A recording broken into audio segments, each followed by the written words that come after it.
Nag-ibot. Hello mga mi, for today's vlog, kay magluto daw mi karong adlaw.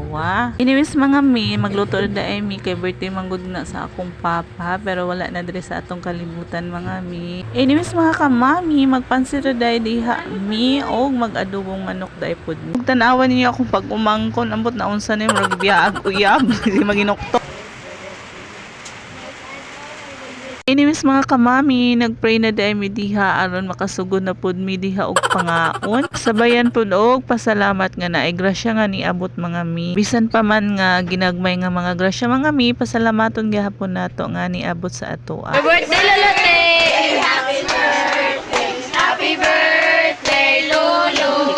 Anyways mga kamami, napunta ko yung mga igsuon nga moabot kaso ni ulan manggod diha og kusog, so kami lang sa dira. Naapod din niabot diha isa ka manggod ang mga mi nga nagdala og cake para sa mong papa. Bisan pa mga mi nga wala na among amahan diri sa kalibutan, nagpabiling gyapon nga unsa siya sa una nga sa buhi pa. Mas priority jud niya ang mga anak sa una mga mi, bahalang dili siya kakaon basta ang mga anak makakaon mga mi, inana akong papa.